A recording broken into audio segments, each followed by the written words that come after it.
Welcome back, everyone. We're going to be doing a deep dive today into something I think a lot of you can relate to. You know, the role of grammar in language learning. Is it our friend? Is it a foe? Or is it something kind of in between? And hey, while we're at it, don't forget to hit subscribe and follow us on social media. We're on all the platforms. Okay, so let's get into it. Well, it's really fascinating to see how things have changed over time. We think about learning languages now. It wasn't that long ago. That learning a new language was basically all about memorizing grammar rules. Oh, I remember those days. Diagramming sentences, Yeah. translating everything word for word. Like if you could take a Shakespearean sonnet Yeah. and translate it into your native language, boom, you were good to go. Right. That was what we call the grammar translation method. And it's been around for centuries. It had its start in teaching classical languages, Latin and Greek and all that. And it definitely had its limits. But it wasn't all bad. Right, it wasn't all about, learning how sentences work, the structure, Mhm. that's got to be important, especially if you're trying to write academically or, in formal settings. But I'm guessing things didn't stay like that forever. You got it.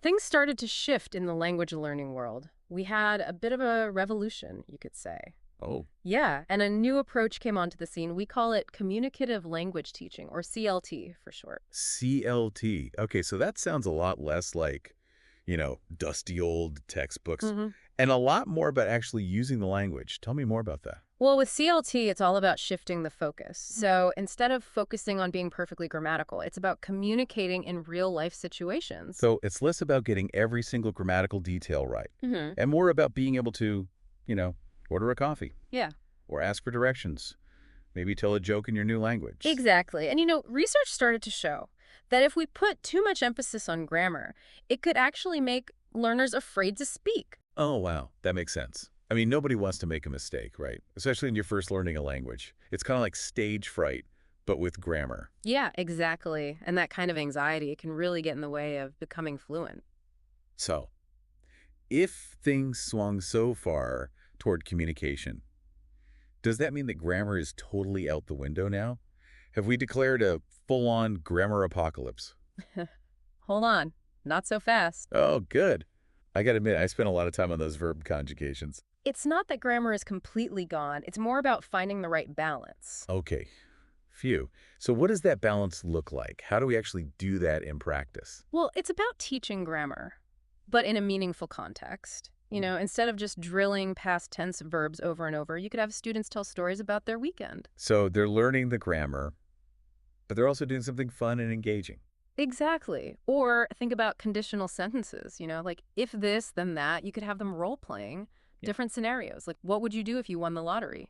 Ooh, I like that. Or what would you say if you met your favorite celebrity? You got it. So it's like sneaking in the grammar while everyone's having fun. And speaking of fun, we've got all these amazing tools now that make learning grammar more interactive. Dare I say, even enjoyable. You're absolutely right. We're not stuck with those boring old grammar textbooks anymore. Whoa, wait. There are platforms like Grammarly that can help you with your writing, and fun quiz platforms like Kahoots that turn grammar practice into a game. Okay, I'm seeing a trend here. Sounds like technology is playing a big role in all this. Making grammar less scary, more accessible. Like we've gone from grammar boot camp to grammar Yeah, summer camp. that's a great way to put it. And I think that shift, it really reflects a bigger change in how we approach language learning in general. It's less about being perfect Mm. and more about just being able to communicate Mhm. effectively and confidently in the real world. Yeah. It's less about being a grammar superhero and more about being a confident communicator, someone who can navigate the world in their new language. Exactly. Hmm. But even with all these cool tools and this new focus on communication, we can't completely forget about grammar. It's still important. Think about it this way. Grammar is kind of like the structure of language. It helps us to express ourselves clearly so we can actually be understood. Without some basic grammar, you might end up like that friend, the one who always says things in a way that's like, well, unintentionally hilarious. Oh, yeah, I know exactly what you mean. Yeah. That person who always mixes up their tenses or uses prepositions in ways that make your brain hurt. It's like they're speaking some secret language Right. that only they understand. Right. And while those kinds of mistakes, they can be funny sometimes, they can also cause a lot of misunderstandings, especially in professional settings or in academic writing. Yeah, true. You don't want to misplace comma to cost you a job offer or make your research paper look less credible. Ah, So it sounds like finding that balance. between being fluent and being accurate. That's really the key, right? Absolutely. It's about having enough knowledge of grammar to express yourself clearly and to avoid those big mistakes, but also having the confidence to just speak, to communicate in real life situations. Okay, so let's bring this back to our listeners. All those people out there who are learning languages right now, what advice would you give them when it comes to grammar? Well, first of all, don't be scared of grammar. It's not about being perfect. You don't have to memorize every single rule in the textbook. It's Hmm. more about understanding the basics so you can use the language effectively. I like that. It's about empowerment, not perfection. Exactly. And remember, learning a language is a journey. It's not a race to the finish line. It's about growing and improving over time. So don't be afraid to make mistakes. In fact, mistakes are often the best way to learn. That is so true. I've honestly learned more from my own language blunders Yeah, than I ever did from a textbook. When you mess up, it forces you to pay attention and figure out what went wrong. exactly. And the more you use the language, the more those grammar patterns start to make sense. They become second nature. It's kind of like learning to play an instrument. Oh, yeah, that's a good analogy. At first, you're fumbling around with the notes, struggling to make sense of the music. Right.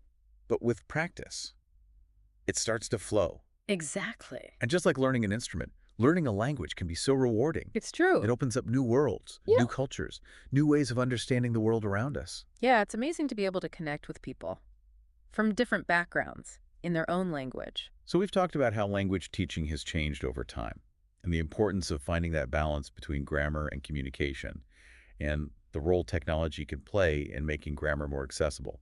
But I'm curious, what about the emotional side of language learning? How does grammar tie into things like confidence and motivation? That's a great question. You know, I think we need to acknowledge that grammar can be a source of anxiety for a lot of learners. It can feel like this big, scary monster lurking in the shadows, just waiting to pounce on you. If you make a mistake, Oh, tell me about it. I've definitely felt that way, especially when I was first starting out. Right. You're so aware of every little grammatical detail. Yeah, but here's the thing.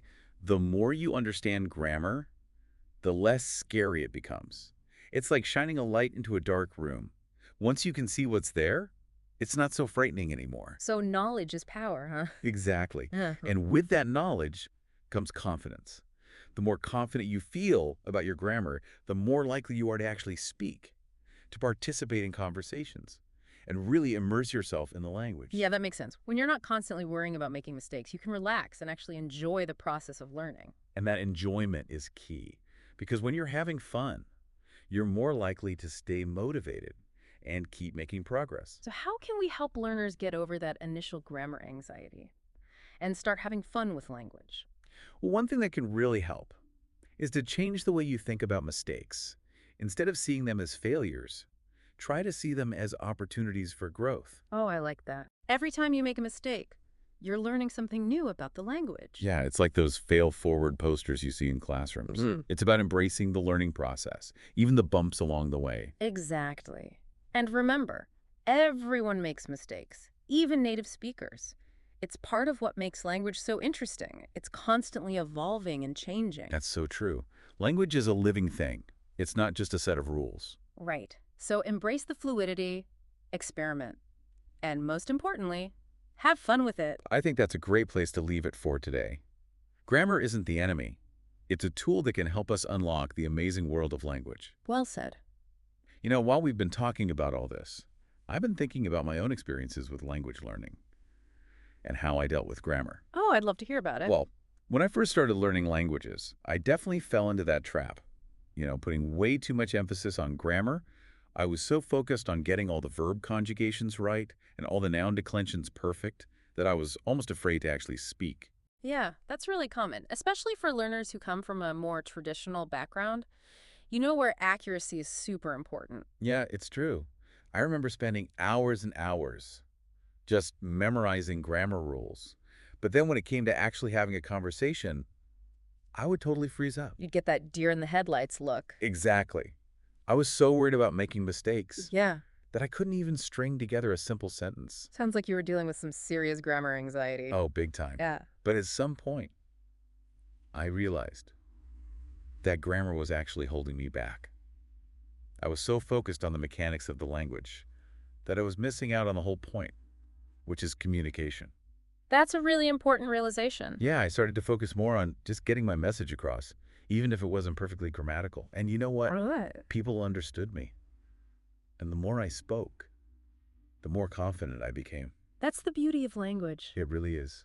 It's all about communication as long as you can get your meaning across. A few little grammar mistakes here and there won't stop you. And the funny thing is, as I got more comfortable speaking, my grammar actually started to improve on its own. It was like my brain finally had a chance to absorb all those rules. That's awesome. Yeah, so fluency and accuracy can actually work together when you're using the language actively. Grammar starts to feel less like a bunch of rules and more like a natural part of communication. Yeah, it's like learning to ride a bike. Exactly. At first, you're wobbly and unsure, but the more you practice, the more natural it becomes. You don't have to think about every little movement. You just do it. Right. So to wrap things up, I think the big takeaway here is grammar is important, but it shouldn't be the only thing we focus on. It's all about balance, right? Exactly. It's about finding that balance between accuracy and fluency and not being afraid to make mistakes. In fact, we should embrace those mistakes because they're opportunities to learn and grow. Totally agree. And most importantly, we should have fun with the whole process. That's the most important part. Well, thanks for joining us on this deep dive into the world of grammar and language learning. It's been fun. It has. We'll be back next time with another exciting topic to explore. Until then, keep learning, keep growing, And keep diving deep.